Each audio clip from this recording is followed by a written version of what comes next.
Hello दोस्तों, आपका स्वागत है द कर्मा में। आज हम बात करेंगे एक ऐसे रहस्य की जो हजारों सालों से समुद्र की गहराइयों में छुपा है और वो रहस्य जुड़ा है श्री कृष्ण की नगरी द्वारका से। दोस्तों, स्क्रीन पर जो तस्वीरें हम आपको दिखा रहे हैं, यह वही द्वारका है जो हाल ही में तब सुर्खियों में आया जब रिलायंस इंडस्ट्री के मालिक मुकेश अंबानी के बेटे अनंत अंबानी ने यहाँ अपना 30वां जन्मदिन मनाया। लेकिन दोस्तों, द्वारका सिर्फ एक तीर्थ स्थल नहीं बल्कि एक ऐसी नगरी है जिसे भगवान श्री कृष्ण ने बसाया था। और अब भारतीय पुरातात्विक सर्वेक्षण की टीम एक बार फिर अरब सागर की गहराइयों में उतर चुकी है ताकि इस 5000 साल पुरानी नगरी के रहस्यों को जनता के सामने लाया जा सके। तो क्या वाकई एएसआई को श्री कृष्ण के द्वारका के सबूत मिल गए हैं और क्या कहता है इसका आध्यात्मिक एंगल? चलिए इस वीडियो में जानने की कोशिश करते हैं। बस आप यूं ही देखते रहिए द कर्मा। दोस्तों, द्वारका का नाम सुनते ही भगवान श्री कृष्ण की छवि उभर कर सामने आती है। हिंदू ग्रंथों, महाभारत, भागवत पुराण और विष्णु पुराण में द्वारका को श्री कृष्ण की कर्म भूमि बताया गया है। कहा जाता है कि कृष्ण ने मथुरा से यादव वंश को लेकर समुद्र में 12 योजन भूमि को दोबारा प्राप्त की और इस सुनियोजित नगरी की स्थापना की। ग्रंथों में द्वारका को सुनहरे महलों, खूबसूरत बगीचों, तालाबों और विशाल बंदरगाह वाला शहर बताया गया है। लेकिन कृष्ण के देहावसान के बाद यह नगरी समुद्र में डूब गई और इसके साथ ही कलयुग की शुरुआत हुई। दोस्तों, द्वारका सिर्फ एक शहर नहीं बल्कि आध्यात्मिक केंद्र है। यह सप्तपुरी में से एक है जहां भक्तों का मानना है कि श्री कृष्ण की दिव्य ऊर्जा आज भी यहाँ मौजूद है। यहाँ का द्वारकाधीश मंदिर भक्तों के लिए मोक्ष का द्वार है। लेकिन क्या यह पौराणिक नगरी वाकई ऐतिहासिक थी?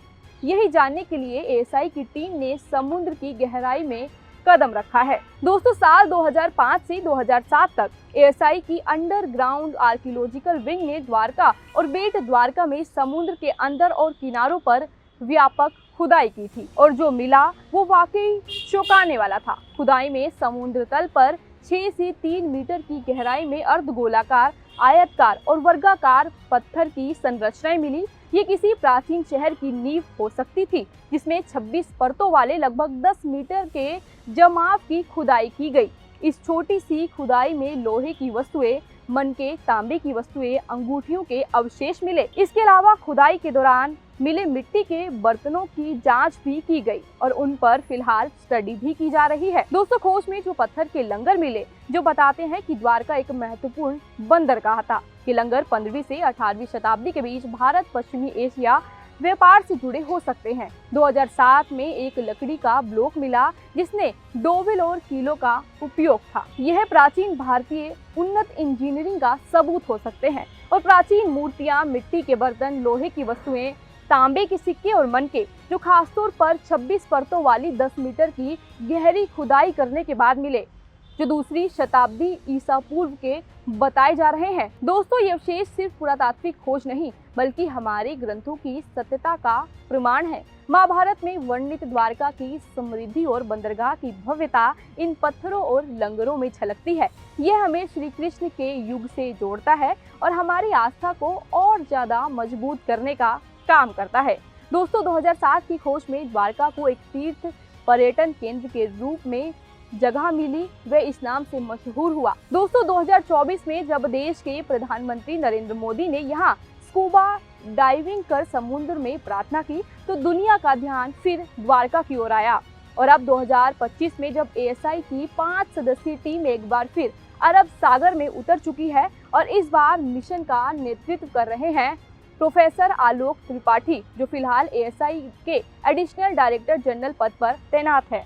फरवरी 2025 में गोमती क्रीक के पास सर्वे शुरू हुआ जिसका मकसद है पहले की खुदाई वाली जगहों की वर्तमान स्थिति को जानना। दोस्तों, अब ये टीम द्वारका और बेट द्वारका के साथ साथ ओखाल मंडल शहर के आसपास की खोज भी कर रही है। ये गोताखोरी, फोटोग्राफी और साइंटिफिक स्टडी के जरिए डूबी हुई संरचनाओं को सुरक्षित रखने और उनकी उम्र का पता लगाने में जुटी है।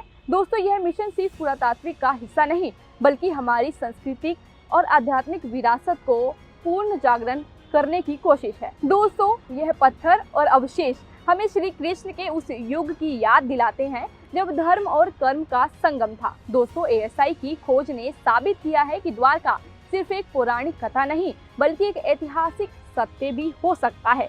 पत्थर के लंगर और संरचनाएं बताती हैं कि द्वारका एक समृद्ध व्यापारिक केंद्र था, जैसे कि महाभारत में बताया गया है। तो दोस्तों, क्या आपको लगता है कि एसआई की नई खोज श्री कृष्ण की द्वारका की और रहस्य खोल पाएगी? क्या यह हमारी आस्था और इतिहास को जोड़ने का एक और कदम हो सकता है?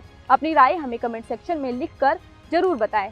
अगर आपको ये वीडियो पसंद आया है तो इसे अपने दोस्तों तक शेयर करना ना भूलें। हमारे चैनल द कर्मा को भी सब्सक्राइब कर ले। दोस्तों, वीडियो के आखिर में आपके लिए एक सवाल, भगवान कृष्ण को और किन किन नामों से जाना जाता है?